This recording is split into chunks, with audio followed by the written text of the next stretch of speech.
The rifle shot echoed across the dusty main street of Gold Hill, Nevada, freezing Emma Rowley in her tracks as she clutched her meager belongings to her chest. It was 1876, and she had arrived in this mining town with nothing but a small carpetbag and the desperate hope of outrunning her past. The commotion down the street drew her attention. A tall cowboy holstered his smoking gun while a would-be thief lay writhing in the dirt, clutching his bleeding shoulder and cursing. Emma ducked into the nearest doorway, heart hammering against her ribs. Gold Hill wasn't what she'd imagined when she'd fled Chicago 3 weeks ago. The mining town buzzed with a chaotic energy, prospectors, gamblers, and laborers crowding the wooden sidewalks, the constant pounding of stamp mills crushing ore in the distance, and the sharp smell of whiskey and unwashed bodies permeating everything. "You lost, miss." The voice startled her, deep and calm despite the violence that had just unfolded outside. Emma turned to find herself face to face with the cowboy who'd fired the shot. Up close, she noticed his eyes, first a piercing blue that contrasted with his sun-darkened skin. His dark brown hair curled slightly beneath a well-worn hat, and a layer of trail dust covered his otherwise fine clothing. She stammered, clutching her bag tighter. "I'm looking for work." The cowboy studied her for a moment. "Name's Thomas Lawrence," he said, removing his hat in a gesture of politeness that seemed out of place in the rough-edged town. "Most folks call me Tom." "Emma," she replied, offering only her first name. "Emma Rowley."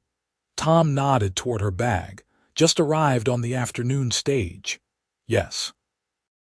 She didn't elaborate, and something in her tense posture must have communicated her reluctance to share more. "Well, Miss Rowley, Gold Hill isn't exactly brimming with opportunities for a lady such as yourself," he said, replacing his hat. "Unless you're looking to work at the Silver Spur Saloon, and you don't strike me as that sort." Emma felt her cheeks flush.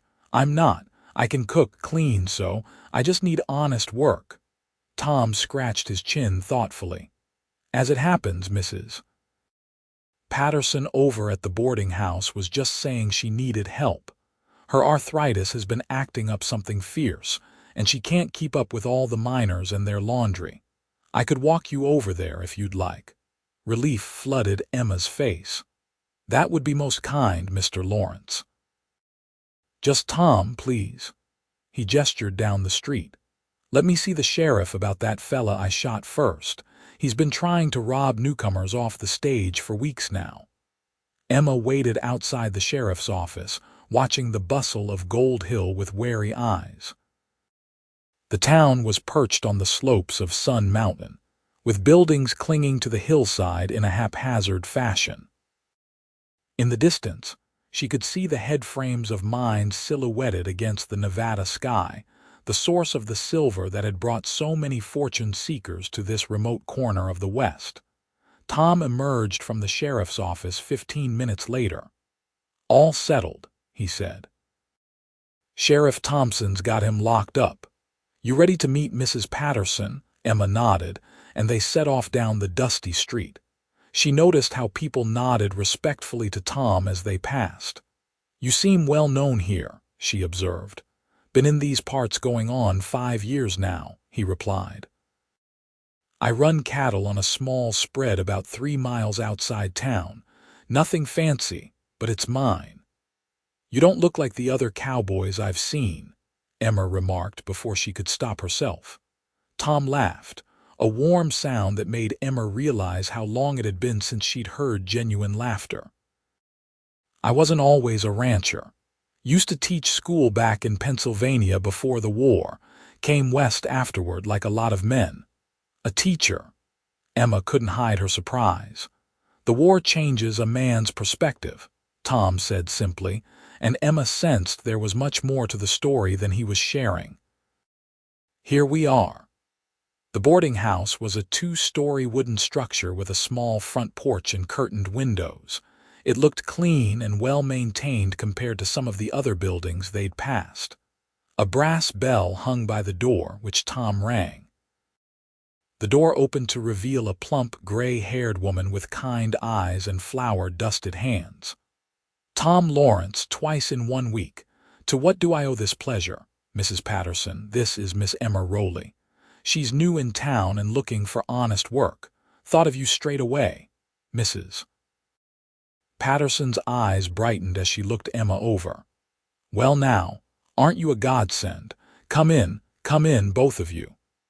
The interior of the boarding house was modest but spotlessly clean. A central staircase led to the upper floor, and Emma could smell something savory cooking in the kitchen.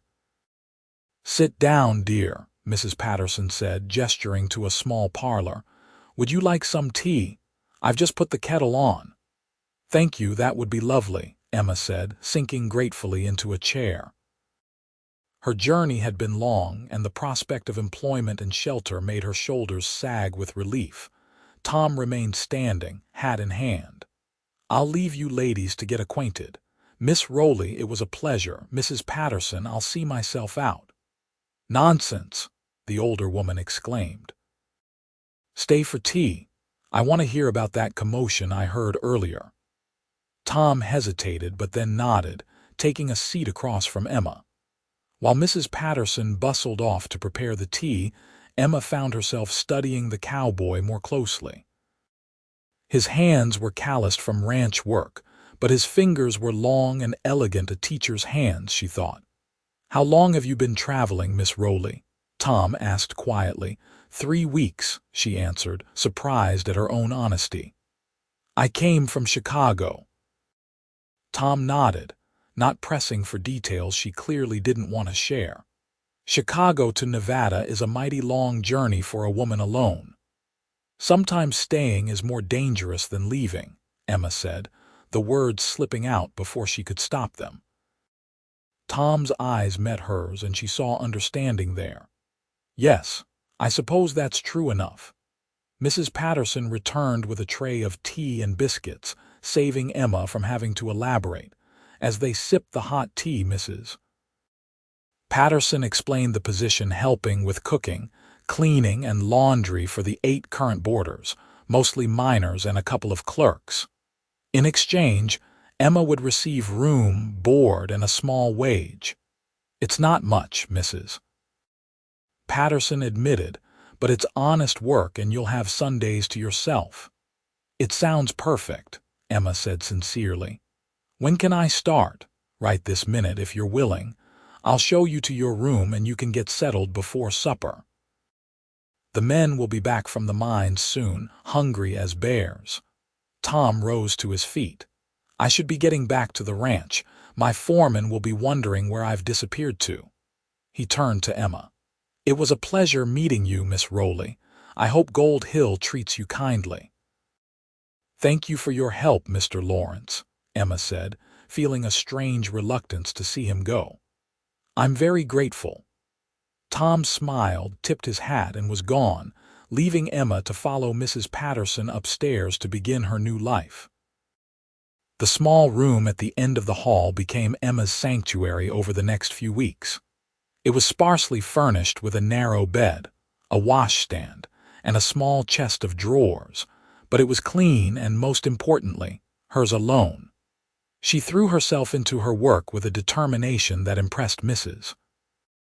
Patterson, rising before dawn to help prepare breakfast for the boarders and often working until well after sunset. The routine was exhausting but comforting in its predictability. Emma found peace in the rhythmic tasks of kneading bread, scrubbing floors, and folding fresh laundry. The boarders were mostly respectful, if a bit rough around the edges, and Mrs. Patterson proved to be a kind employer who treated Emma more like a daughter than a servant. It was nearly 3 weeks after her arrival in Gold Hill when Emma saw Tom Lawrence again. She was hanging laundry in the small yard behind the boarding house when the sound of approaching hoofbeats made her look up. Tom rode a handsome chestnut gelding, his tall frame at ease in the saddle. "Afternoon, Miss Rowley," he called, dismounting and tying his horse to the hitching post. "Mrs. Patterson mentioned you're settling in nicely. Emma pushed a stray lock of auburn hair from her face, suddenly conscious of her work-worn appearance. I am, thank you. Mrs. Patterson has been very kind. Tom reached into his saddlebag and pulled out a small package wrapped in brown paper. I brought something for the boarding house. Mrs. Patterson mentioned at church on Sunday that some of the books in the parlor were getting worn out. Emma's heart did an unexpected flutter. That's very thoughtful of you. Not at all. I've got more books than shelf space at my place. He glanced at the half-hung laundry. Don't let me keep you from your work. I'll just drop these inside with Mrs. Patterson. Emma nodded, but as he turned to go, she found herself asking, What books did you bring? Tom turned back, smiling slightly. Couple of novels.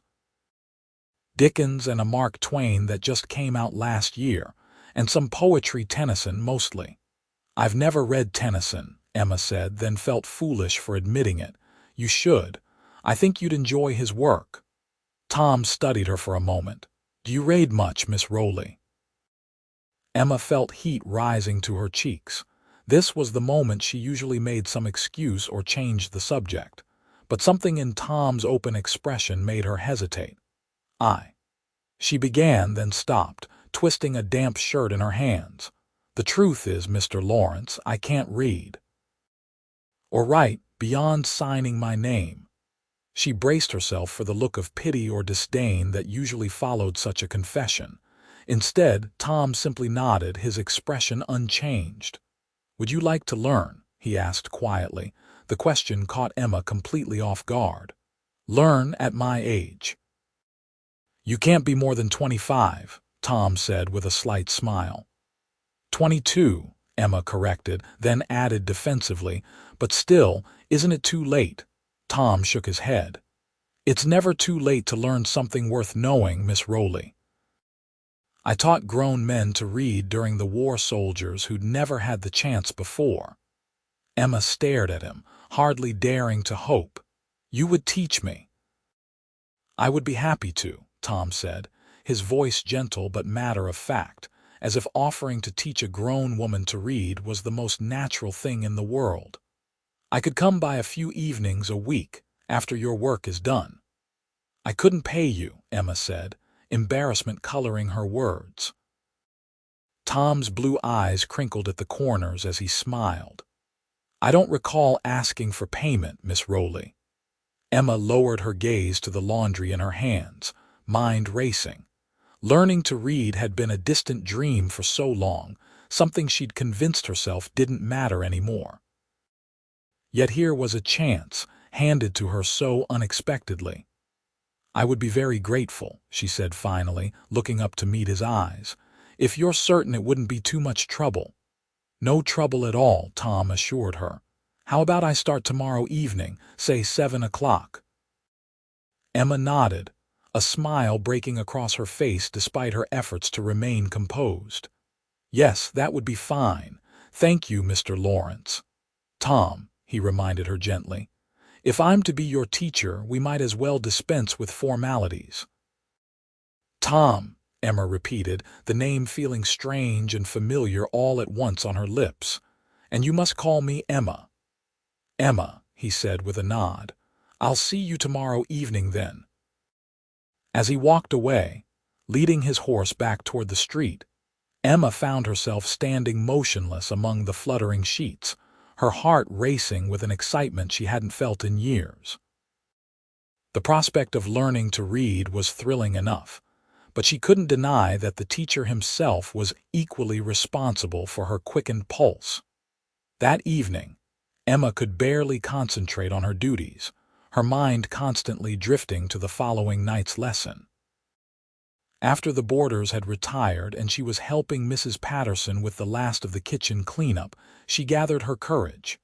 Mrs. Patterson, I wonder if I might ask a favor, she began hesitantly.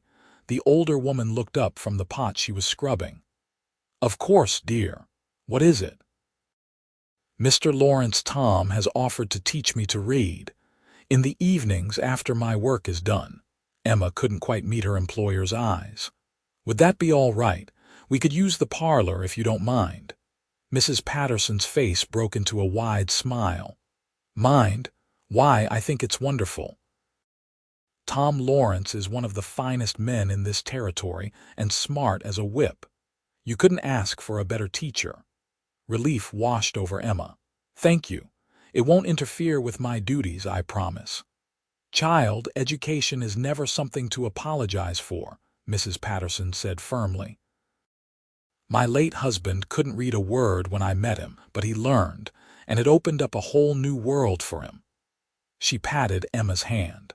The parlor is yours for as long as you need it. The next evening, Emma finished her chores in record time and hurried to her room to change. She had precious few clothes, but she selected her best dress, a simple navy blue cotton with white piping, and pinned her hair more carefully than usual.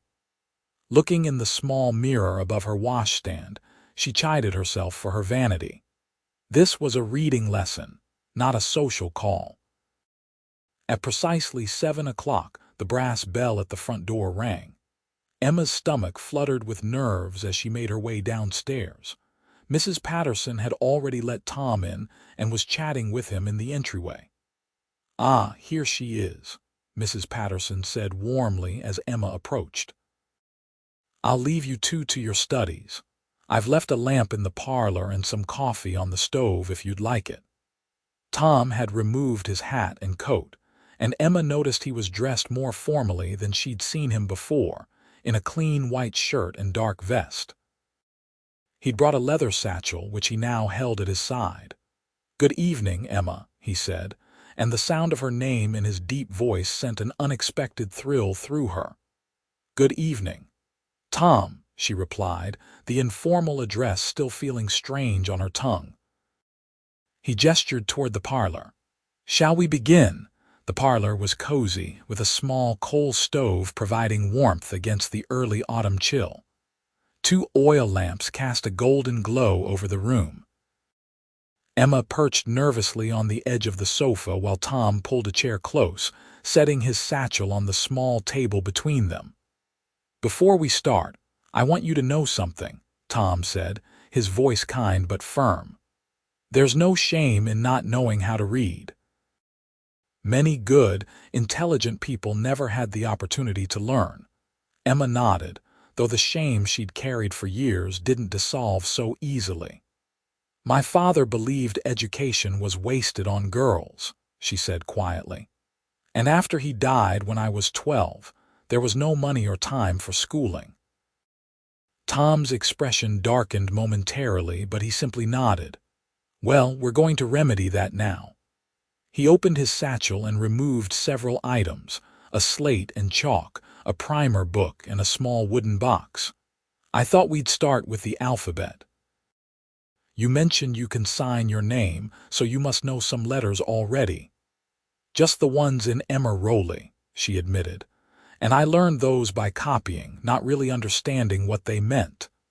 "That's a fine place to start," Tom assured her.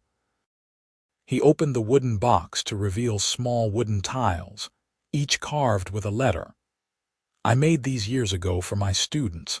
Sometimes it helps to feel the shape of the letters in your hands." For the next hour, Tom patiently guided Emma through the basics of the alphabet. He showed her how to recognize each letter, explaining the difference between vowels and consonants. Emma was an eager student, her quick mind grasping concepts faster than either of them expected. "You have a natural aptitude for this," Tom remarked as Emma correctly identified all the vowels for the 3rd time in a row. Emma flushed with pleasure at the praise. "It helps to have a good teacher." Tom smiled, and Emma couldn't help but notice how the expression transformed his face, softening the lines around his eyes and mouth. She wondered what experiences had etched those lines there in the first place. "I think that's enough for tonight," Tom said, glancing at the clock on the mantel. "You've had a long day of work and we don't want to overdo it." Emma was surprised to see it was nearly 9 o'clock. The lesson had flown by. "When can we continue?" she asked, unable to hide her eagerness. "How about day after tomorrow, same time. Yes, that would be perfect, Emma said, helping him gather the wooden letters back into their box. As Tom packed his satchel, he paused, then withdrew a small book. This is for you, he said, holding it out to her. It's very simple, a child's primer, but I thought you might like to practice with it between our lessons. Emma took the book reverently, running her fingers over the worn cloth cover. Thank you, I'll treasure it. Don't treasure it too much, Tom said with a gentle smile. Books are meant to be used, not just admired. Try practicing the letters we went over tonight. Don't worry if it seems overwhelming at first. After Tom had gone, Emma sat alone in the parlor, the primer open on her lap. She traced the large printed letters with her fingertip, trying to commit their shapes and sounds to memory. For the first time in her life, the mysterious symbols that had always excluded her from so much of the world seemed within her grasp. Over the next few weeks, a routine developed. 3 evenings a week, Tom would arrive at the boarding house at 7 o'clock for Emma's lesson. Mrs. Patterson, clearly approving of the arrangement, always made herself scarce, though she occasionally left coffee and cookies for them to enjoy during their studies. Emma proved to be a remarkably quick study. By the end of the first month, she had mastered the alphabet and was beginning to sound out simple words. Her progress delighted Tom, whose praise made her work even harder between lessons. One evening in late October, as a chill wind rattled the windows of the boarding house, Emma proudly read a complete sentence from her primer without help. "The cat sat on the mat," she announced triumphantly, looking up at Tom with shining eyes. "Excellent!" Tom exclaimed, his face lighting up with genuine pleasure at her achievement. "You're progressing faster than anyone I've ever taught." Emma closed the primer, a sense of accomplishment warming her from within. "It's all because of you," she said softly. "I can't thank you enough for taking the time to teach me." "Seeing you learn is thanks enough," Tom replied, his voice equally soft. Their eyes met across the small table, and Emma felt a flutter in her chest that had nothing to do with reading. The moment was broken by a loud knock at the front door. Mrs. Patterson's footsteps could be heard in the hallway as she went to answer it. A moment later she appeared in the parlor doorway, her expression concerned. "Tom, it's your foreman, Mr. Jenkins. He says there's trouble at the ranch, something about rustlers." Tom was on his feet immediately, gathering his things. "I'm sorry to cut our lesson short," he said to Emma, his expression regretful. "Don't apologize," Emma said quickly. "Your ranch needs you." Tom nodded, his mind already shifting to the problem at hand. At the door, he turned back. "Keep practicing. I'll come as soon as I can." After he'd gone, Emma returned to the parlor and picked up the primer again, but found her thoughts too distracted to focus on the words. She realized with a start how much she had come to look forward to these evenings with Tom, not just for the reading lessons, but for his company. Tom didn't return for their next scheduled lesson, nor the one after that. Emma tried not to worry, telling herself that running a ranch was demanding work, especially if there was trouble with rustlers. But as a week passed with no word, she found herself watching the road anxiously whenever she hung laundry or swept the front porch. It was Mrs. Patterson who finally brought news. "I saw Sheriff Thompson in town today," she told Emma as they prepared supper one evening. "He mentioned that Tom and his men caught those rustlers trying to drive off a dozen of his cattle. There was a bit of a shootout, but they got them all in the end." Emma's hand stilled on the dough she was kneading.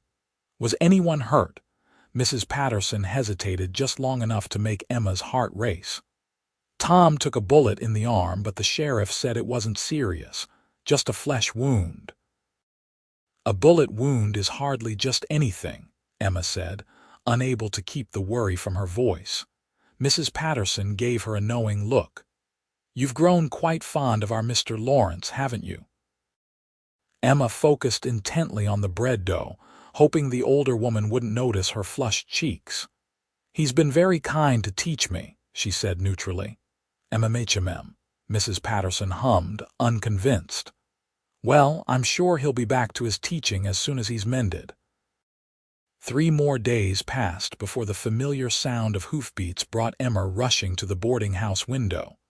Tom was dismounting his horse, his left arm supported by a sling beneath his coat. Emma hurried to open the door before he could knock. "Tom," she exclaimed, then caught herself, attempting to adopt a more composed tone. "We were worried about you." Tom's tired face brightened at the sight of her. "Emma, I'm sorry I didn't send word. Things have been complicated at the ranch." "Please come in," she said, stepping aside to let him enter. "Mrs. Patterson is visiting her sister in Virginia City, but she left a pot of stew warming on the stove." "Have you eaten?" "Not since breakfast," Tom admitted, removing his hat with his good hand. "Stew sounds wonderful, if it's not too much trouble." Emma led him to the kitchen, insisting he sit while she served the stew and sliced some fresh bread. She couldn't help noticing how tired he looked, with dark circles under his eyes and new lines of pain around his mouth. "Sheriff Thompson told Mrs. Patterson about the rustlers," Emma said as she placed a steaming bowl in front of him, "and that you were shot." Tom grimaced slightly. "It's nothing serious. The bullet went clean through and the doctor in town patched me up. I'll be good as new in a couple of weeks." "You should be resting, not riding into town," Emma scolded gently, sitting across from him with her own smaller portion of stew. "I wanted to check on your progress," Tom said, meeting her eyes, "and to apologize for disappearing without explanation." Emma felt warmth spread through her chest at his words. "There's nothing to apologize for. Your ranch comes first, of course." They ate in companionable silence for a few minutes, then Tom asked, "Have you been practicing?" "Every day," Emma assured him. "I can read almost half the primer now, and Mrs. Patterson has been helping me practice my letters." Pride shone in Tom's eyes. "That's remarkable progress. Would you read to me after supper? I'd like to hear how far you've come." After they'd eaten and Emma had cleared away the dishes, they moved to the parlor. The house was quiet, with all the boarders still at work in the mines or offices of Gold Hill. Emma sat beside Tom on the small sofa and opened her primer to the page she'd been practicing. She read slowly but surely, stumbling only occasionally over longer words.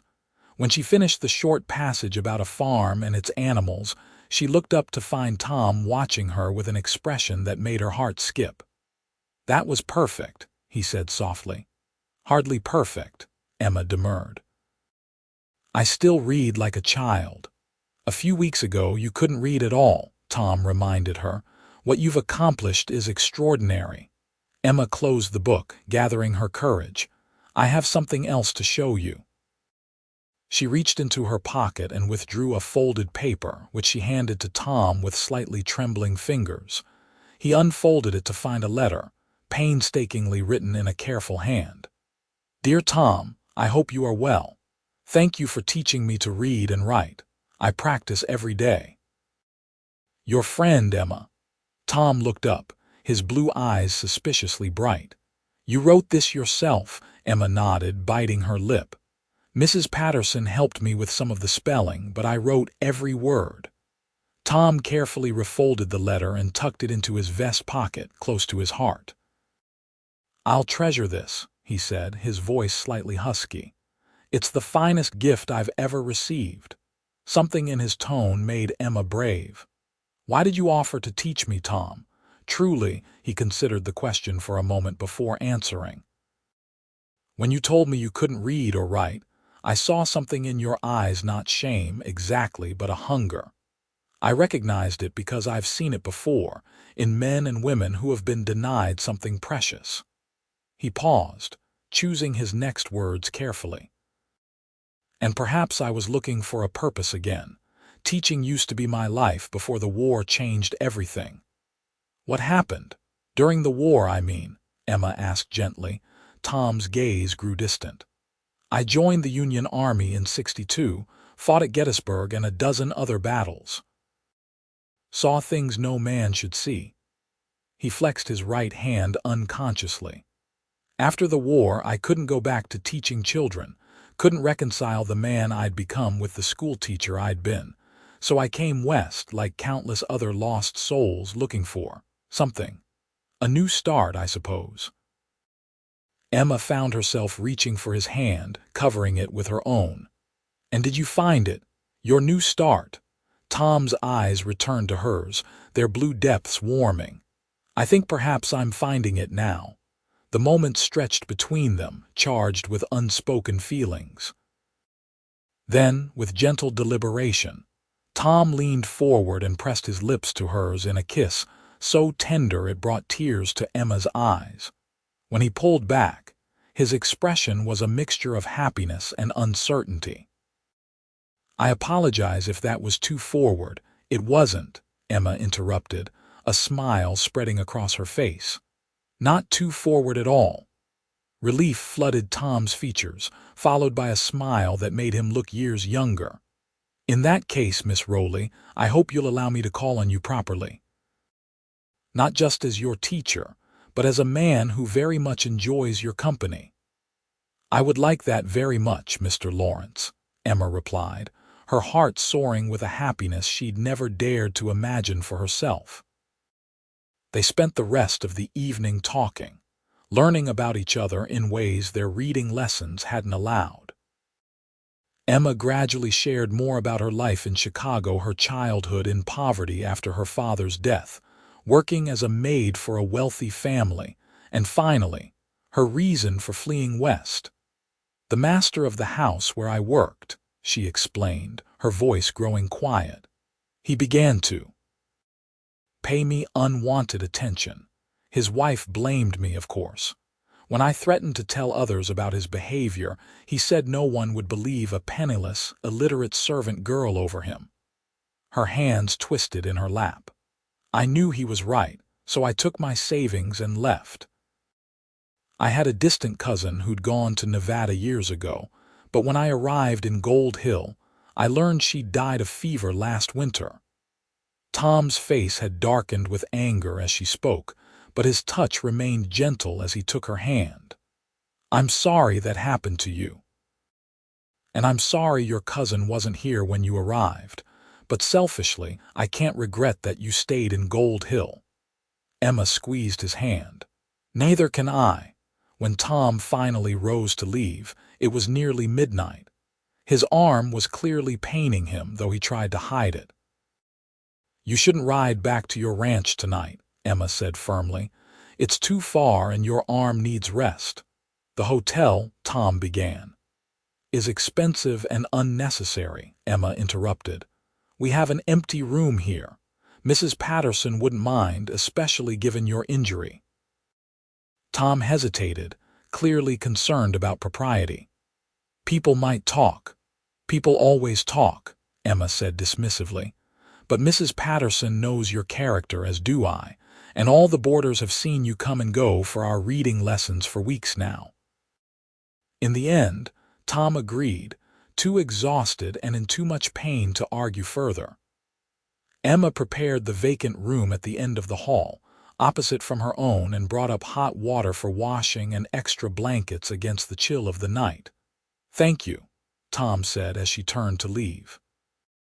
"Not just for this, but for everything." Emma paused in the doorway, her heart full. "Good night, Tom. Sleep well." "Good night, Emma," he replied softly. "I'll see you in the morning." Emma closed her door and leaned against it, a smile spreading across her face. For the first time since arriving in Gold Hill, she felt not just safe, but hopeful about the future. The next morning, Emma rose early as usual to prepare breakfast for the boarders. She was surprised to find Tom already in the kitchen, awkwardly attempting to stoke the stove with his good arm. "What are you doing?" she asked, hurrying to take the poker from him. Trying to be useful, he replied with a sheepish smile. Though I'm discovering that many tasks are more difficult than expected with only one good arm. Sit, Emma ordered, pointing to a chair. You're supposed to be resting that arm. Yes, madam, Tom said with mock solemnity, though his eyes twinkled. As Emma prepared breakfast, Tom kept her company, telling her stories about his ranch and his small herd of cattle. It's not a big operation, he explained. Just 15 acres and about 60 head, but the land is good with a creek running through it and the house is solid. It sounds wonderful, Emma said sincerely, setting a plate of eggs and bacon before him. It's lonely sometimes, Tom admitted, his eyes meeting hers meaningfully. Before Emma could respond, the boarders began filing in for breakfast, and the moment was lost in the bustle of serving food and pouring coffee. Tom greeted the men politely, clearly already acquainted with most of them. After breakfast, Tom announced he needed to return to his ranch. My foreman is capable, but there's still much to do after the trouble with the rustlers. Emma walked him to the door, suddenly shy in the daylight. When will I see you again? Would Sunday be too soon? Tom asked.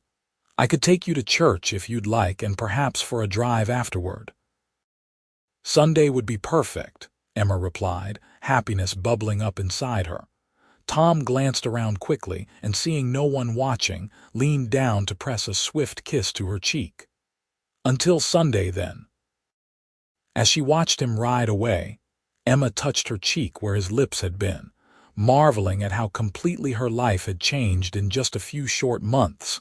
Sunday couldn't come quickly enough for Emma, who found herself watching the clock and calendar with unprecedented attention. Mrs. Patterson noticed her distraction and smiled knowingly, but made no comment beyond suggesting that Emma might want to wear her blue dress on Sunday, as it brought out the color of her eyes. When Sunday finally arrived, Emma was ready an hour early, her hair carefully arranged and her best dress the navy blue one with white piping freshly pressed. Mrs. Patterson fussed over her, lending her a pretty shawl and a small brooch to complete her outfit. You look lovely, dear, the older woman said warmly. Tom Lawrence won't know what hit him. Emma blushed. We're just going to church. Mrs. Patterson's knowing smile widened. Of course you are. Tom arrived precisely on time, driving a smart buggy pulled by a matched pair of bays. He had dressed for the occasion in a clean black suit, white shirt and string tie. His left arm was still in a sling, but he managed the horses competently with his right. You look beautiful, he said simply when Emma appeared on the porch. Thank you, she replied, feeling a blush warm her cheeks. You look very handsome yourself. Tom helped her into the buggy, and they set off for the small white church at the edge of town. Emma was acutely aware of the curious glances they received as they drove down the main street of Gold Hill. By evening, she knew, the entire town would be buzzing with the news that Thomas Lawrence had escorted Emma Rowley to church.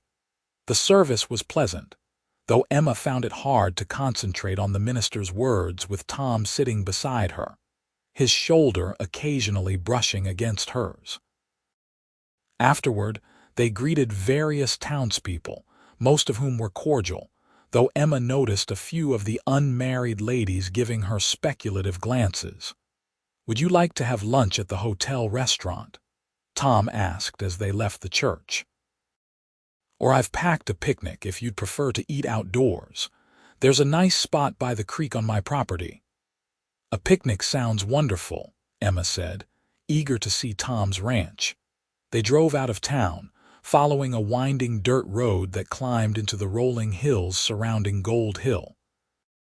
After about 3 miles, Tom turned the buggy onto a narrower track that led to a small valley nestled between rocky slopes. A modest ranch house came into view, surrounded by several outbuildings and corrals.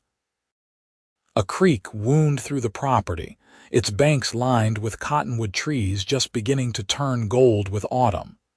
It's beautiful, Emma said sincerely as Tom helped her down from the buggy. It's not much compared to some of the bigger spreads, Tom said, but it suits me. It's perfect, Emma insisted, taking in the peaceful setting and the solid, well-maintained buildings. Tom smiled, clearly pleased by her reaction.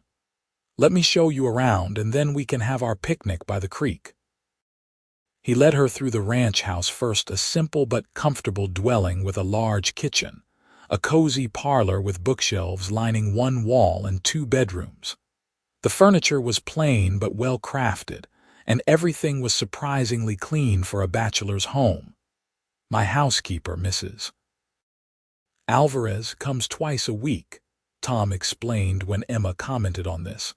She's the wife of one of my ranch hands. I'd be lost without her. After touring the house, Tom showed Emma the barn, the chicken coop, and the small vegetable garden behind the house. 2 cowboys were working with horses in one of the corrals and tipped their hats respectfully as Tom introduced Emma. Finally, they collected the picnic basket from the buggy and walked to a pleasant spot by the creek, where a large cottonwood provided dappled shade. Tom spread a blanket on the ground and they sat side by side, listening to the gentle burble of the water. It's so peaceful here, Emma said, closing her eyes to savor the moment. It is, Tom agreed. After the noise and chaos of war, that's what I needed most, peace. He unpacked the picnic basket, revealing cold chicken, bread, cheese, apples, and a bottle of lemonade. They ate leisurely, talking about books and Emma's progress with reading, the upcoming winter, and the latest news from Gold Hill. After they'd finished eating, Tom leaned back against the trunk of the cottonwood, his good arm around Emma's shoulders. The gesture felt natural, as if they'd been sitting this way for years rather than minutes. I have something I want to read to you, Tom said after a comfortable silence. He reached into his coat pocket and withdrew a small, leather-bound volume. It's Tennyson, the poet I mentioned when we first discussed reading. Emma settled more comfortably against him. I'd like that very much.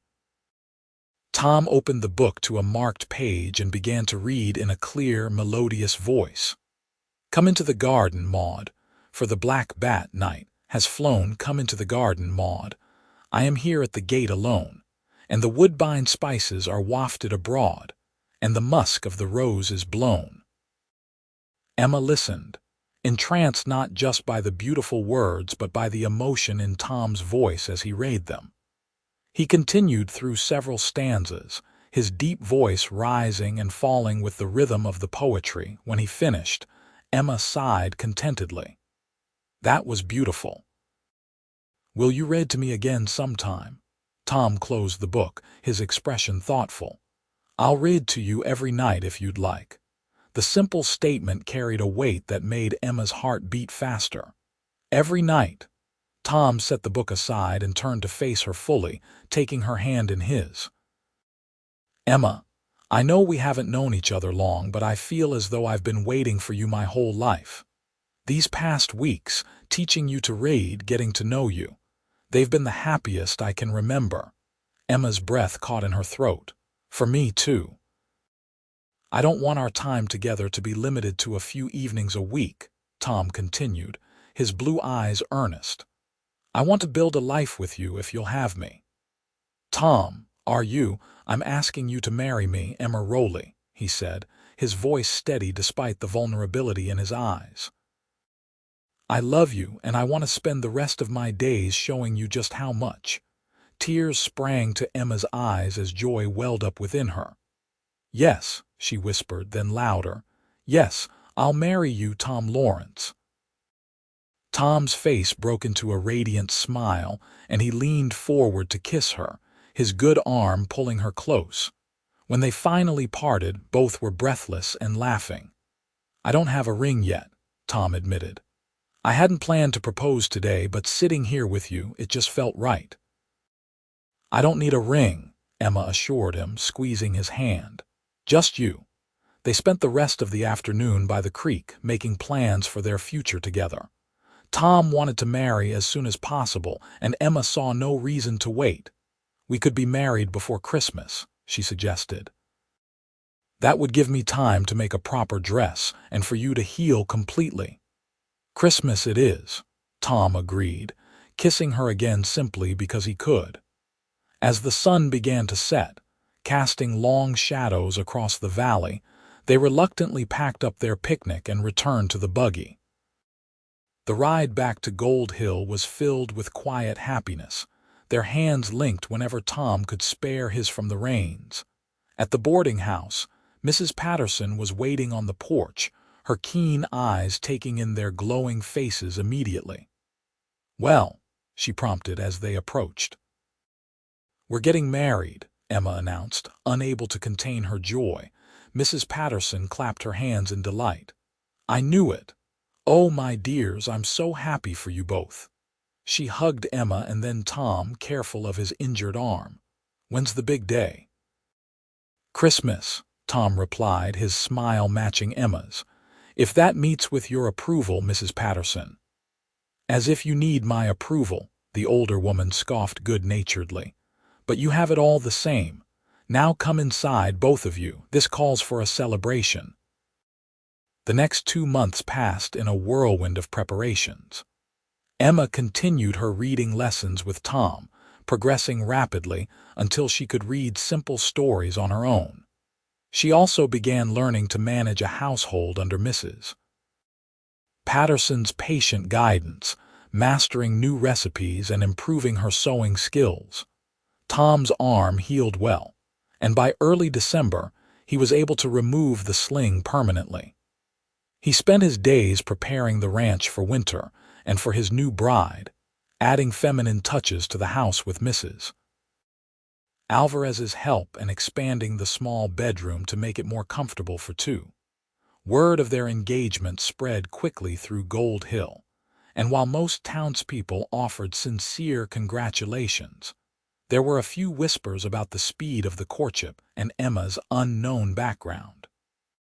Tom ignored the gossip completely, and Emma did her best to follow his example, though occasionally a cutting remark or cold glance would sting. "People will always find something to talk about in a small town," Mrs. Patterson counseled when she found Emma upset after overhearing some unkind speculation in the general store. "In a month, they'll be gossiping about someone else entirely." The wedding was set for December 23rd, with the ceremony to take place in the small church, followed by a reception at the boarding house. Mrs. Patterson insisted on hosting, treating Emma like the daughter she'd never had. As the date approached, Emma found herself growing both excited and nervous. One evening, a week before the wedding, she confessed her anxieties to Tom as they sat in the boarding house parlor. "What if I'm not a good wife?" she asked softly. "I know so little about running a ranch." Tom took her hands in his. "You'll learn just as you've learned to read. And we'll figure it out together." He smiled reassuringly. "Besides, Mrs. Alvarez has promised to continue helping with the house, and my ranch hands know their jobs well." Emma nodded, but another worry remained. "There's something else," she said hesitantly. "Something I should have told you before now." Tom's expression grew concerned. "You can tell me anything, Emma. Nothing will change how I feel about you." Emma took a deep breath. "Back in Chicago, the man I worked for, the one who drove me to flee west, he attacked me one night when his wife was away." She couldn't meet Tom's eyes as she continued. "I fought him off before the worst could happen, but I've been afraid that when we're married I might remember." And Emma, Tom interrupted gently, lifting her chin so she had to look at him. "Whatever happened in Chicago, it wasn't your fault, and when we're married, we'll take things as slowly as you need. I would never, ever hurt you or rush you into anything you're not ready for." Tears of relief slipped down Emma's cheeks. "I love you so much," she whispered. "And I love you," Tom replied, gathering her into his arms. Nothing will ever change that. On December 23, 1876, Emma stood in her room at the boarding house, hardly recognizing the woman in the small mirror. Mrs. Patterson and several other ladies from town had helped her dress in a simple but elegant gown of cream-colored silk with lace trim that Mrs. Patterson had insisted on ordering from San Francisco as her wedding gift. "You look beautiful, dear," Mrs. Patterson said, adjusting the small wreath of winter greenery and white roses that crowned Emma's upswept auburn hair. "Like an angel." A knock at the door revealed Sheriff Thompson, who had agreed to walk Emma down the aisle in the absence of any family. "It's time, Miss Rowley," he said with a kind smile. "Your groom is waiting, and I don't think he's got patience for much more delay." Emma took the sheriff's arm, her heart pounding with excitement and joy as they made their way to the church. Despite the December chill, the day was bright and clear, with sunlight streaming through the church's simple stained glass windows as Emma entered. Tom stood at the altar, tall and handsome in a new black suit, his blue eyes finding hers immediately. The love Emma saw there banished any lingering nervousness, and she walked steadily toward her future husband, barely aware of the filled pews on either side. The ceremony was brief but meaningful, with Emma and Tom exchanging vows in clear, confident voices. When the minister pronounced them husband and wife, Tom's kiss was gentle but full of promise, bringing applause and a few good-natured cheers from the assembled guests. The reception at the boarding house was a joyful affair, with food, music, and dancing lasting well into the evening. As darkness fell, Tom led his new wife to the waiting buggy, now decorated with ribbons and a hand-lettered sign reading "Just Married" attached to the back. "Ready to go home, Mrs. Lawrence?" Tom asked, helping Emma into the buggy. "More than ready, Mr. Lawrence," she replied, her smile radiant in the winter twilight. Their friends and well-wishers sent them off with cheers and good wishes, rice flying through the air as Tom flicked the reins and the horses trotted away from Gold Hill toward their ranch.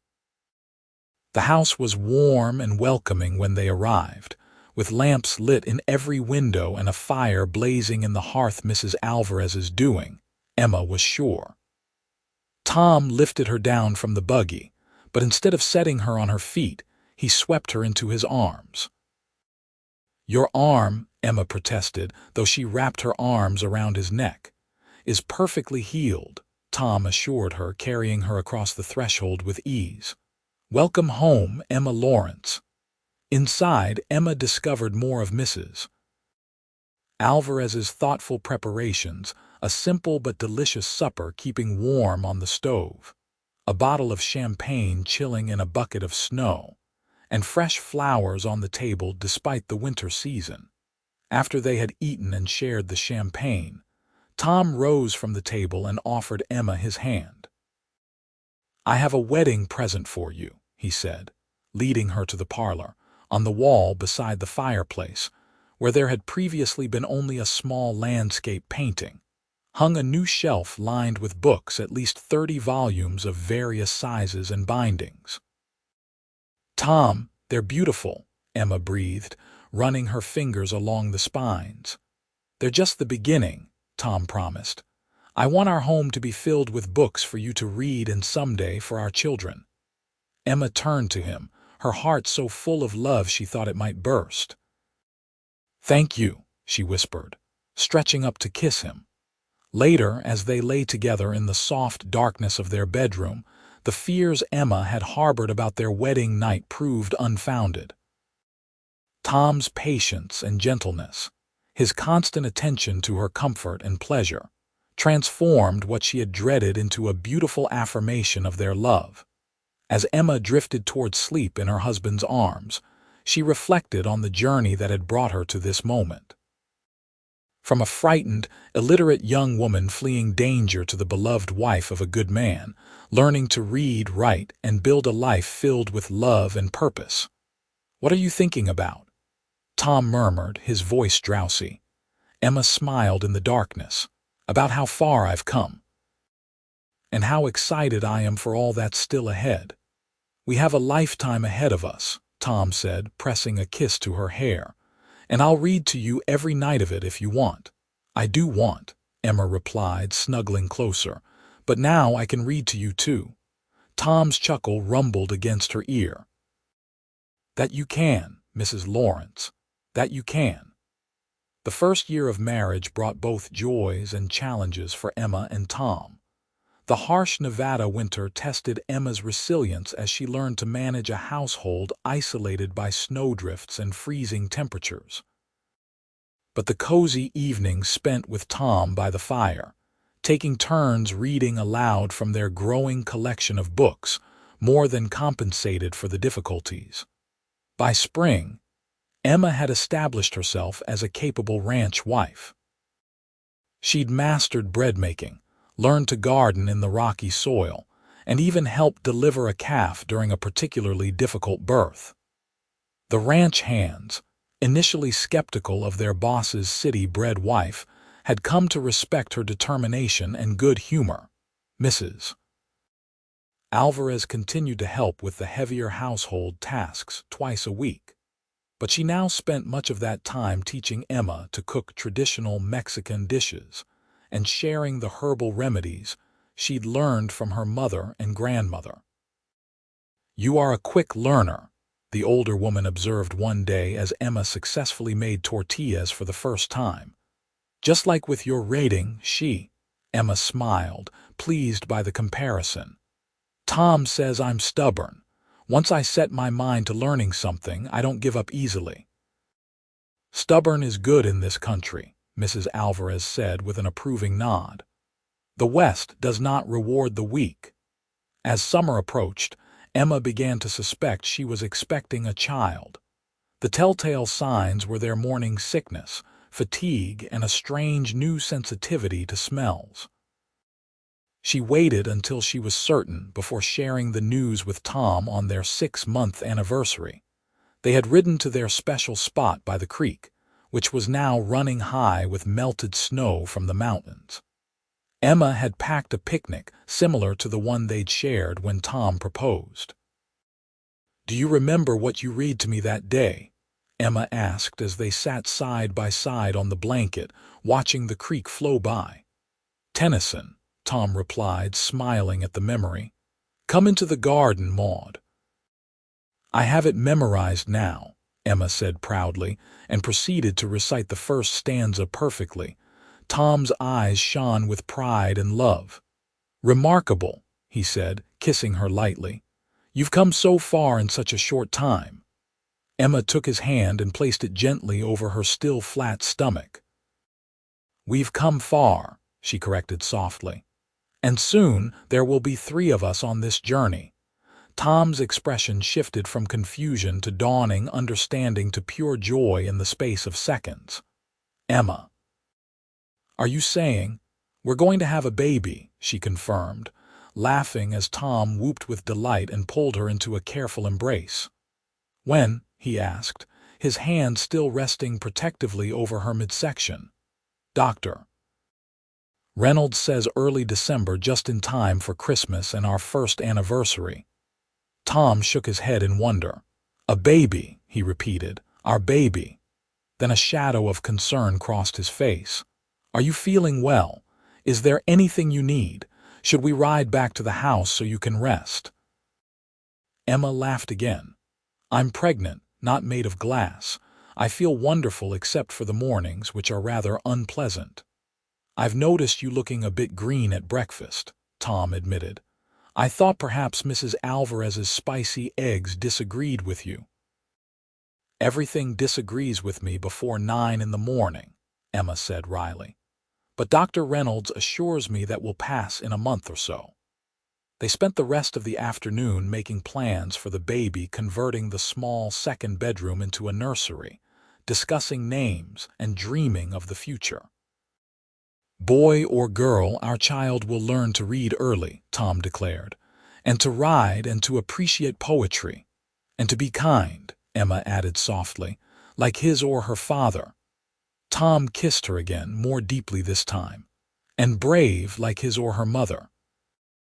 As Emma's pregnancy progressed, the entire ranch seemed to rally around her. Mrs. Alvarez brought special teas to ease her morning sickness and began knitting tiny garments for the baby. The ranch hands took on extra chores without being asked, and Tom was attentiveness itself, reading to Emma every night as promised and massaging her aching back and feet. In late August, they traveled to Gold Hill for the town's annual Harvest Festival. It was Emma's first visit back since their wedding, though Tom made the trip regularly for supplies. Mrs. Patterson fussed over Emma's expanding waistline and insisted they stay at the boarding house for the 3-day celebration.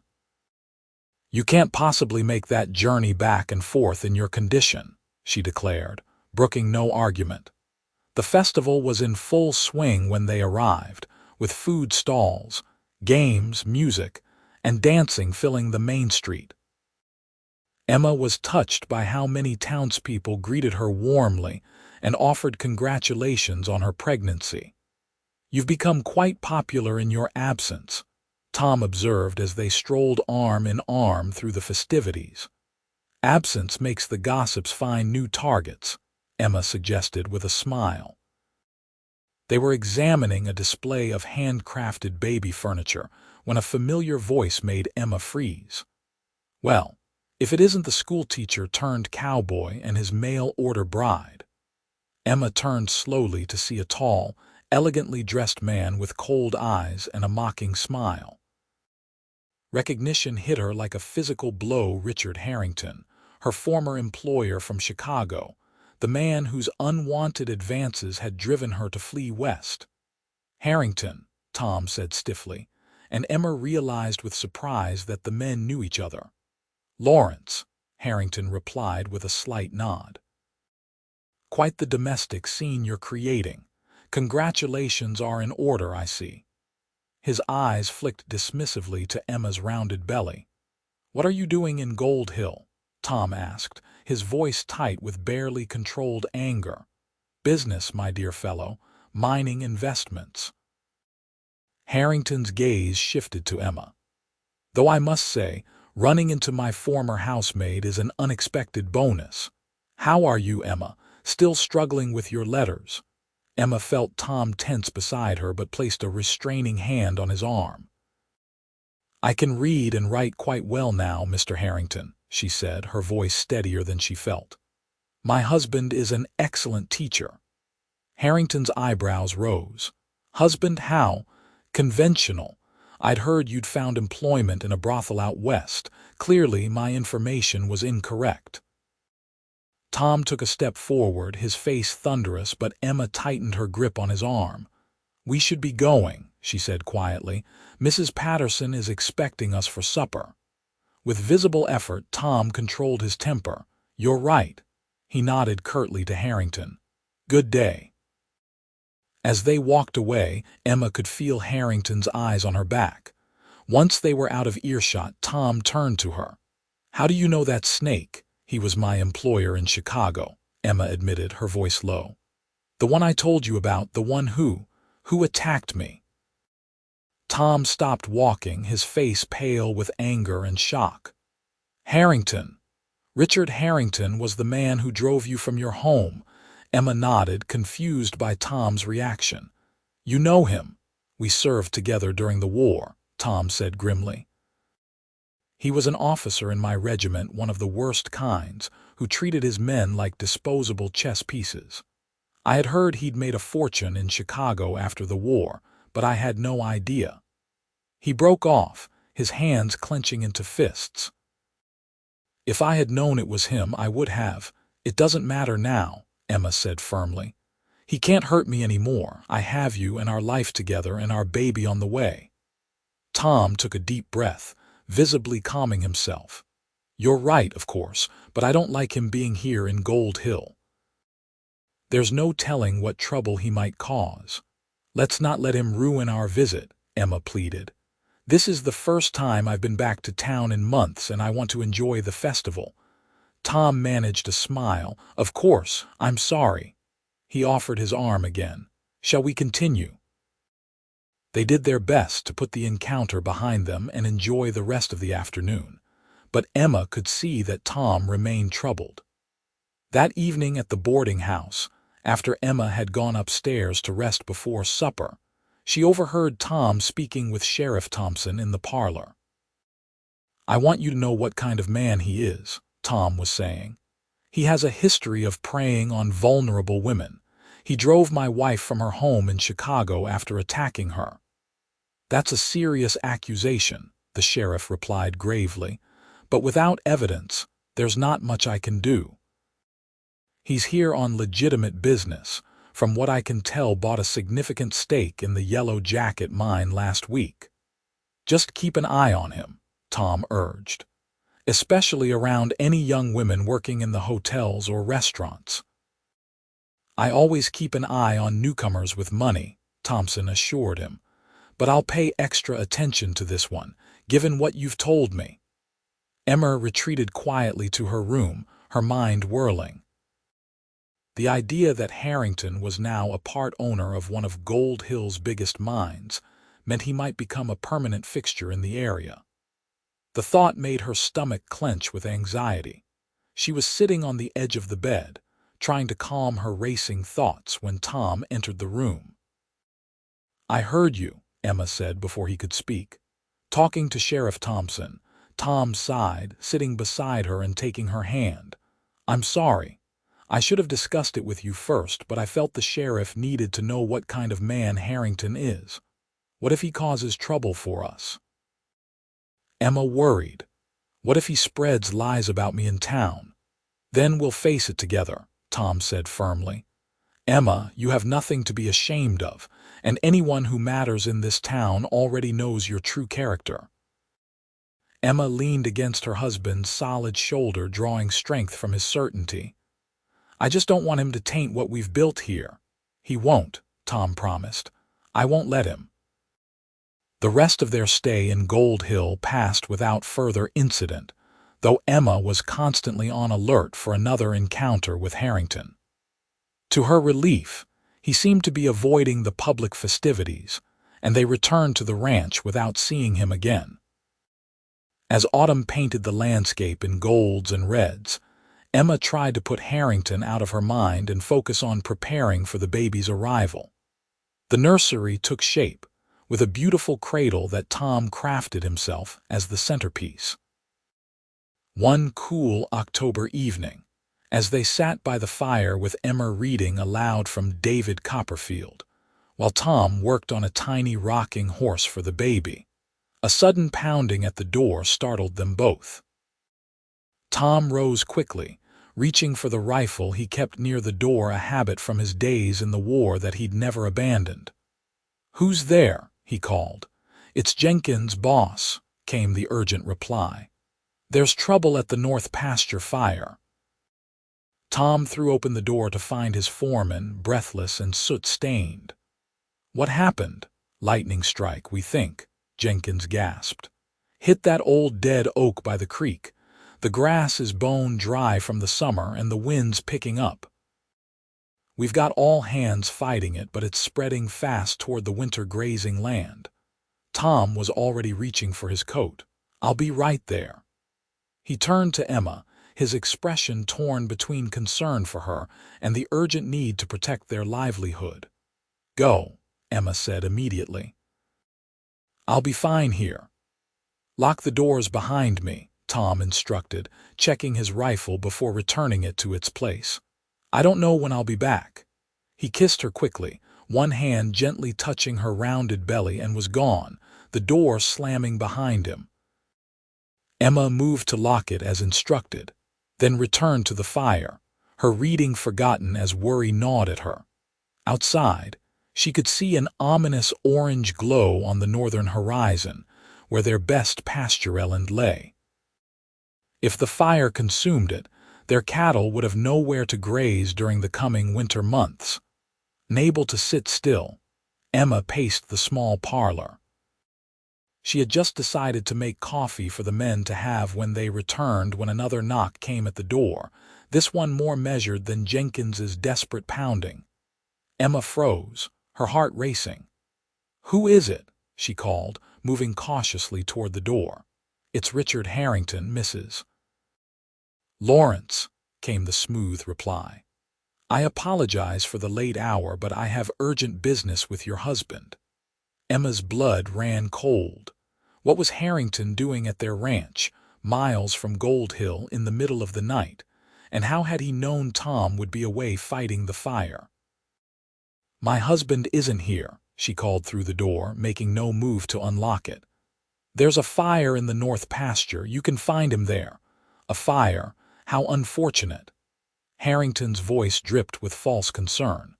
"But actually, Mrs. Lawrence, my business is with you, not your husband." "Please open the door. I assure you it's a matter of some importance." "Whatever you have to say can wait until tomorrow," Emma replied firmly.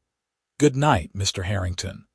There was a pause, and then Harrington spoke again, his tone hardening. "I know what you've told your husband about me, Emma. These lies could damage my reputation in Gold Hill. I've come to suggest you reconsider your story." "I've told no lies," Emma said, anger replacing her fear. "Now please leave, or I'll be forced to use my husband's rifle." A cold laugh came through the door. "Always the fighter, weren't you? That's what made you so intriguing in Chicago." Another pause. "Very well, I'll go, but this conversation isn't over, Emma, not by a long shot." She listened tensely until she heard hoofbeats retreating down the drive, then sagged against the door in relief. Her hands trembled as she stoked the fire and put coffee on to brew, her mind racing with questions and fears. Why had Harrington sought her out? What did he hope to gain by threatening her? And most disturbing of all, how had he known Tom would be away from the ranch tonight? Emma jumped at every sound for the next several hours as she waited for Tom's return. It was nearly dawn when he finally arrived, exhausted and smoke-stained but triumphant. "We contained it," he announced as he slumped into a chair and accepted the cup of coffee Emma pressed into his hands. "Lost about 10 acres of grazing land, but the rest is saved, and no cattle were injured." "Thank God," Emma said fervently, perching on the arm of his chair. Tom looked up at her, his fatigue momentarily forgotten as he noticed her strained expression. "What's wrong?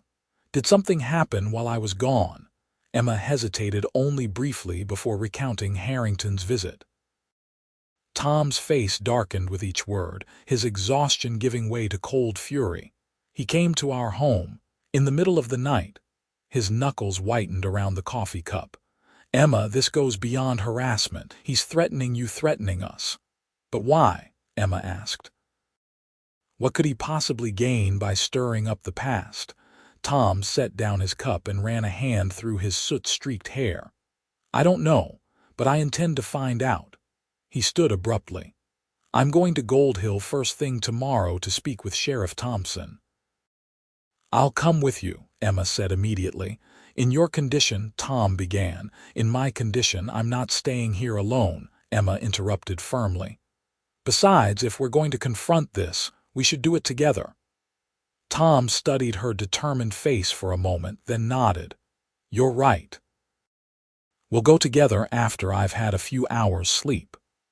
They arrived in Gold Hill just before noon the next day, driving the buggy directly to the sheriff's office. Sheriff Thompson listened gravely to their account of Harrington's nocturnal visit. "This is concerning," he admitted when they'd finished. "But legally, there's not much I can do. He didn't actually threaten you or damage your property. He came to our home in the middle of the night to intimidate my pregnant wife while I was away," Tom said tersely. "If that's not threatening behavior, I don't know what is." "I understand your concern," Thompson said, "and I agree it's suspicious. I'll have a word with him, make it clear that this kind of behavior isn't acceptable in our community." He stroked his mustache thoughtfully. There might be more to this than meets the eye. Harrington's been asking a lot of questions about your ranch since he arrived in town. My ranch? Tom's brow furrowed. Why would he care about my property? That's what I'd like to know, Thompson said. From what I gather, he's been particularly interested in the water rights. Tom and Emma exchanged puzzled glances. The creek that runs through our land is fed by springs on my property, Tom explained. I have clear rights to it. And it's a valuable resource in this country, Thompson pointed out, especially to someone who just bought a significant share in a water-intensive operation like the Yellow Jacket mine. Understanding dawned on Tom's face. You think this harassment has nothing to do with Emma's past in Chicago? That it's about my water rights? I think it might be both, Thompson said grimly. Harrington strikes me as the type of man who'd use any leverage he can find. If he knows about your connection to Emma from before, and he wants your water rights for his mining operation. He left the implication hanging. That would explain why he came to the ranch when Tom was away, Emma said slowly. He was trying to frighten me, hoping I'd pressure Tom into selling. It's a theory worth considering, Thompson agreed. For now, I'd advise both of you to be cautious. Don't travel alone if you can avoid it, and keep that rifle of yours loaded, Tom. They left the sheriff's office more troubled than when they'd arrived. As they walked down Gold Hill's Main Street, Emma suddenly clutched Tom's arm. There he is, she whispered. Richard Harrington was emerging from the assay office across the street, deep in conversation with a man Emma recognized as one of the Yellow Jacket mine's managers. As if sensing their gaze, Harrington looked up, his eyes locking with Emma's across the dusty street. A slow, calculating smile spread across his face before he tipped his hat mockingly and continued on his way. I don't like this, Tom muttered. He's too confident, too smug. He's planning something. What can we do? Emma asked, her hand unconsciously moving to protect her unborn child. For now, we go home, Tom decided. And we wait to see what move he makes next, but we'll be ready for him, whatever it is. The waiting proved to be the hardest part. Over the next several weeks, Tom and Emma lived with a constant sense of foreboding.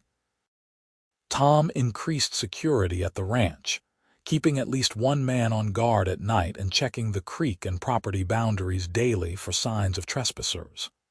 Emma, now in her 8th month of pregnancy, tried to maintain a sense of normalcy, continuing her reading and preparations for the baby. But she couldn't help jumping at unexpected sounds and glancing nervously toward the road whenever she was alone in the house. The first snowfall of the season came in mid-November, dusting the ranch with white and bringing a temporary sense of peace. That evening, as they sat by the fire with Emma reading aloud from A Christmas Carol, her choice for the approaching holiday season, a knock at the door made them both tense. Tom reached for his rifle, but a familiar voice called out, "It's me, Boss Jenkins." Tom relaxed slightly but kept the rifle in hand as he opened the door to admit his foreman, who stamped snow from his boots on the threshold. "Sorry to disturb you folks," Jenkins said, removing his hat, "but a rider just brought this from town." He held out an envelope. Said Sheriff Thompson sent it special. Tom took the envelope with a frown. "Thank you, Jenkins. Did the rider say anything else?" "Not a word, boss. Just that it was urgent." After Jenkins departed, Tom opened the envelope and read the enclosed note, his expression growing increasingly troubled. "What is it?" Emma asked, setting aside her book. "Thompson says Harrington's been meeting with some hard cases from Virginia City hired guns by the look of them," Tom explained grimly. "And he's filed a legal claim challenging my water rights, alleging that the springs that feed the creek actually originate on land he's just purchased adjacent to our property." "Can he do that?" Emma asked, alarmed. "He can try," Tom said, folding the note carefully. But my deed is clear, and I've had undisputed use of that water for 5 years. No court would side with him." He shook his head. "This is just another tactic to pressure us. Filing the legal claim gives him an excuse to delay his mining operations, costing his investors money and making me look like the obstacle." "What do we do now?" Emma asked. Tom sighed, running a hand through his hair. "We fight the legal battle, of course, but I'm more concerned about those hired guns Thompson mentioned. Harrington may be planning something more direct than a court case." His prediction proved accurate sooner than either of them expected. The following evening, as dusk settled over the snow-covered landscape, the sound of multiple horses approaching put the ranch on alert. Tom positioned Emma in their bedroom with a loaded shotgun, while he and 2 ranch hands took up defensive positions around the house. Through the window, Emma could see 5 riders approaching the ranch house, Harrington in the lead, followed by 4 rough-looking men whose hands hovered near their holstered pistols. "Lawrence," Harrington called out, halting his horse a safe distance from the house. "Come out. I have a business proposition for you." Emma watched anxiously as Tom emerged onto the porch, rifle in hand but pointed at the ground. "State your business, Harrington, and then get off my land." Harrington smiled, the expression not reaching his cold eyes. "Now, is that any way to greet a neighbor?" "Yes, that's right. I've purchased the old Stevens place that borders your north pasture, which makes us neighbors, Lawrence." "Stevens never mentioned selling," Tom said flatly. "He drove a hard bargain," Harrington admitted with a shrug. "But every man has his price, which brings me to you." He withdrew an envelope from his coat. "I'm prepared to offer you a very generous sum for your ranch, 3 times its market value." Tom's expression didn't change. "Not interested." Harrington's smile tightened. "I urge you to consider carefully. My associates here," he gestured to the hard-faced men flanking him, "can be very persuasive." "Is that a threat?" Tom asked, his voice dangerously calm. "Merely an observation," Harrington replied smoothly. "The mining operation I represent needs your water, Lawrence. One way or another, we're going to get it." "Then I suggest you pursue your legal claim," Tom said evenly, "because this land isn't for sale at any price." Harrington's facade of civility slipped, revealing the cold calculation beneath. "Think of your wife, Lawrence, your child on the way. Would you risk their safety for a piece of land?" Emma's hands tightened on the shotgun as fury rose within her. How dare he threaten her family? Before she could think better of it, she opened the bedroom window. "Mr. Harrington," she called, making all heads turn toward her. She kept the shotgun visible but, like Tom, didn't point it directly at anyone. "You should know that Sheriff Thompson is fully aware of your threats and your hiring of gunmen. If anything happens to my husband or our property, he'll know exactly who's responsible." Harrington's face darkened with anger. "Mrs. Lawrence, still hiding behind others, I see. Some things never change." "I'm not hiding," Emma replied steadily. "I'm standing with my husband against a bully and a coward who preys on those he perceives as weaker than himself." For a moment, rage contorted Harrington's features, but he quickly regained control. "Very well. You've made your position clear.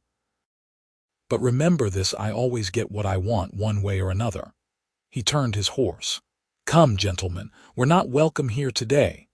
The 5 riders departed, Harrington's back rigid with fury. As soon as they were out of sight, Tom hurried inside to Emma. "That was brave," he said, taking the shotgun from her trembling hands, "and maybe a little reckless." "I couldn't listen to him threaten us any more," Emma said, her voice shaking now that the confrontation was over. "What do you think he'll do now?" Tom's expression was grim. "I don't know, but I think it's time we stopped waiting to find out."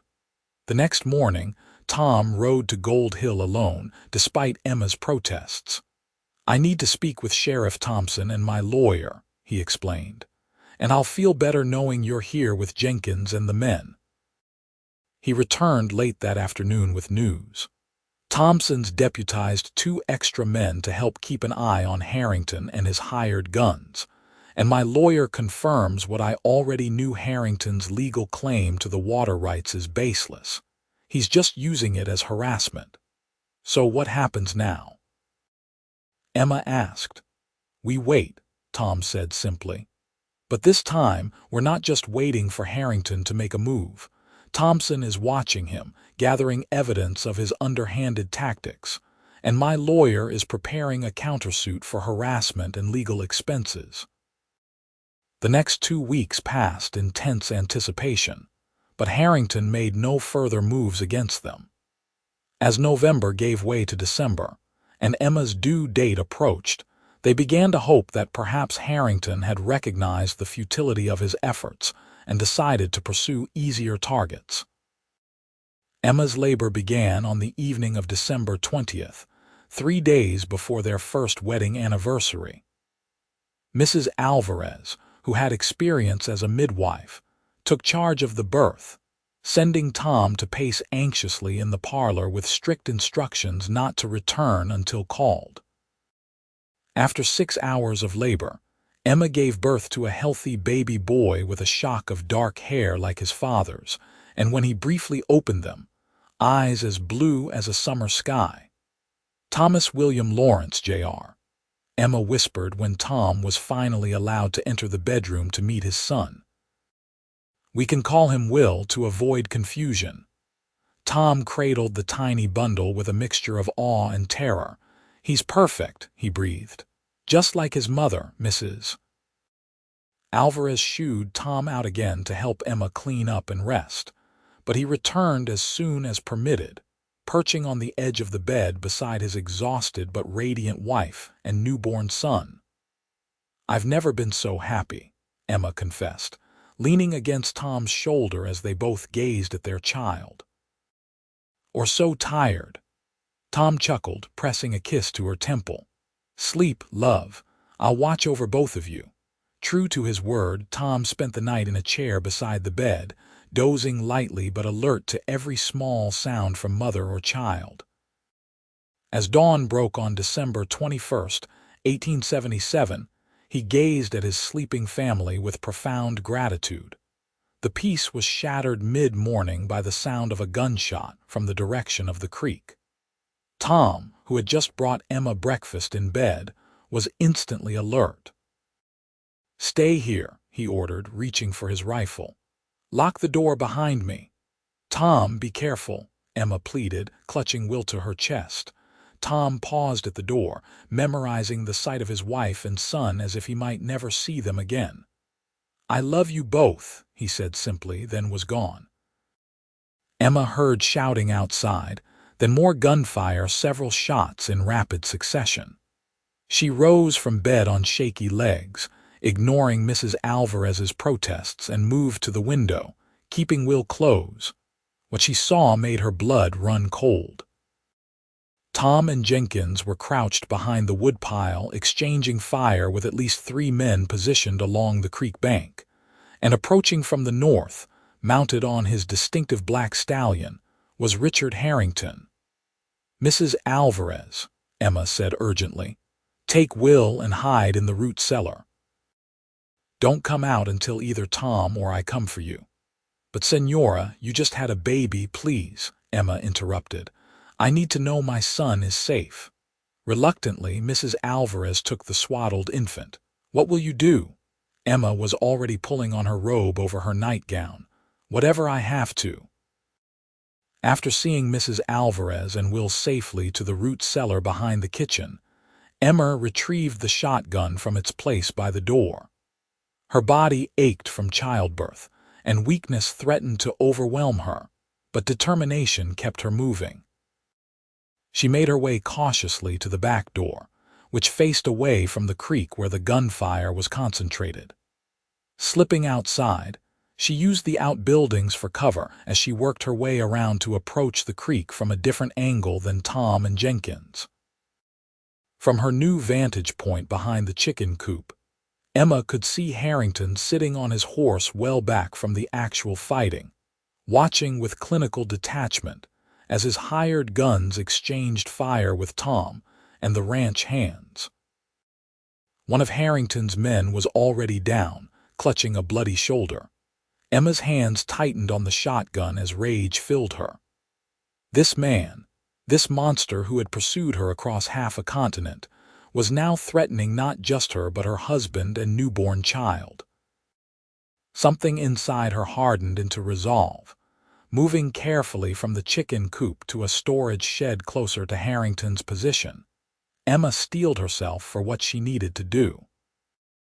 She had never fired a gun at a person before, but Tom had taught her to shoot during the past year, insisting that every ranch wife needed to know how to protect herself. Just as she was preparing to step out and confront Harrington, another series of shots rang out, but these came from behind Harrington, from the direction of the road. Emma watched in astonishment as Sheriff Thompson and 3 deputies galloped into view, rifles raised. "Drop your weapons." Thompson bellowed.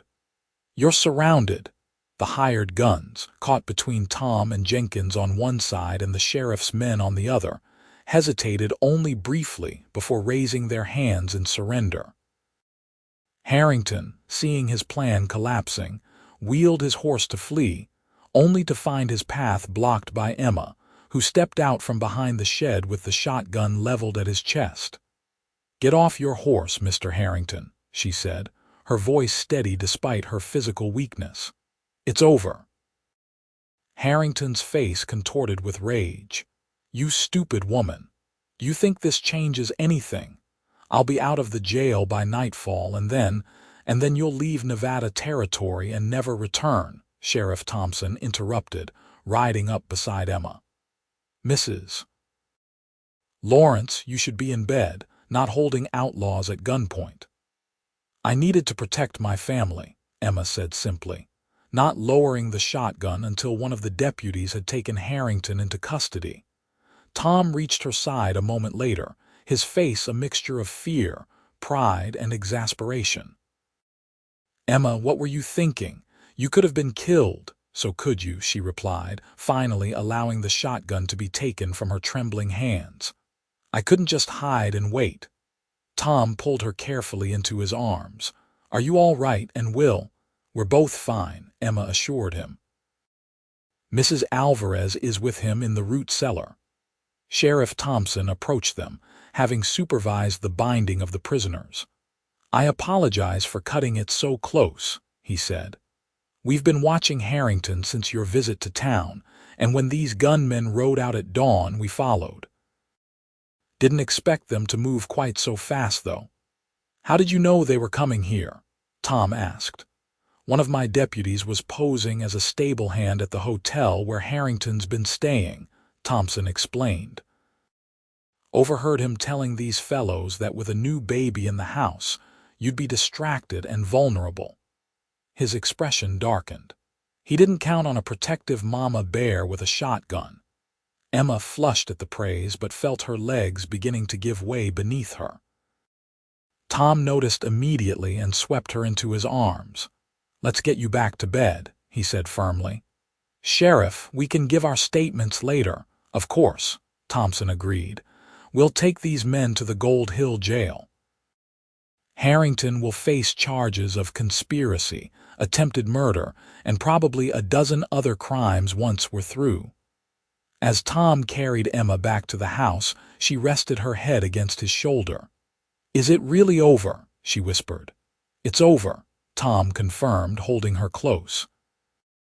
"Harrington won't trouble us again, not after the evidence Thompson has gathered, and those hired guns will likely testify against him to save themselves." Emma's relief was so profound she felt tears spring to her eyes. "I was so afraid," she admitted. "Not for myself, but for you and Will." "I know, love." Tom pressed a kiss to her forehead. "But we're all safe now, and we have a lifetime ahead of us."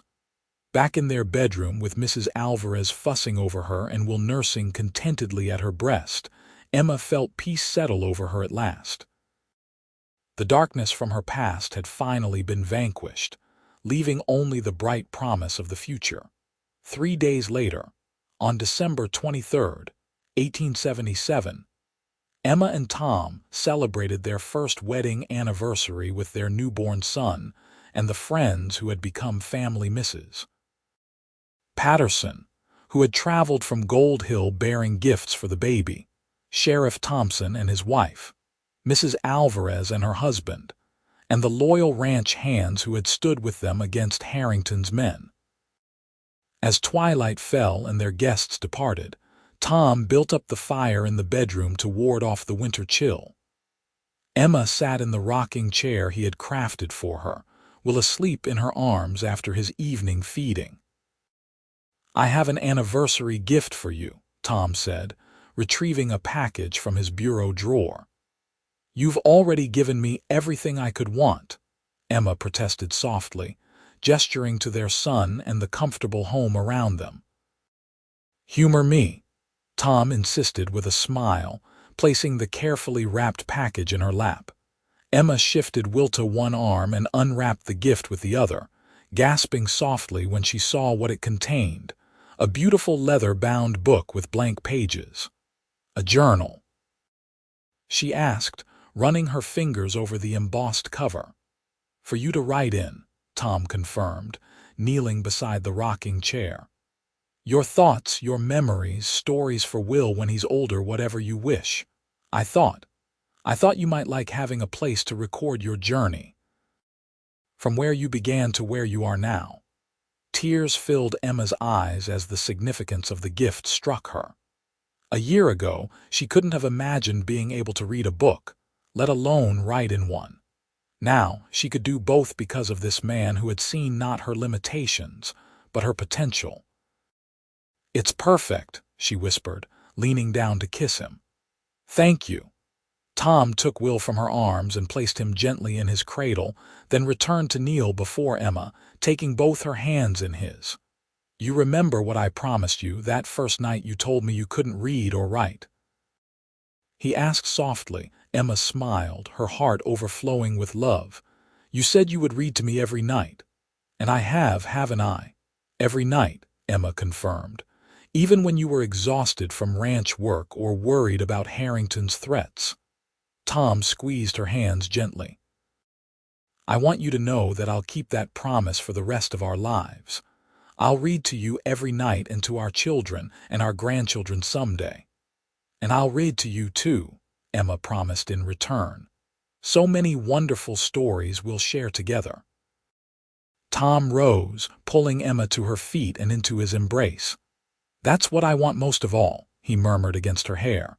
"A lifetime of stories shared with you."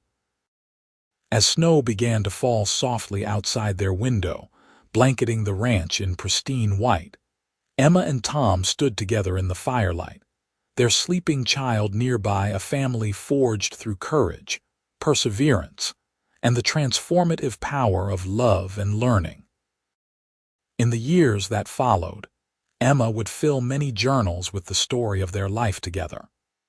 She would write of the challenges they faced and overcame, the joys they shared, the 3 additional children who joined their family, 2 more boys, and finally the daughter Tom had secretly hoped for. She would chronicle the growth of their ranch, the friendships that sustained them, and the community they helped build as Gold Hill evolved from a rough mining town into a proper settlement. And every night, without fail, Tom kept his promise, reading aloud to Emma and their children, filling their home with words and stories, and the profound, enduring love that had begun when a cowboy offered to teach a young woman to read.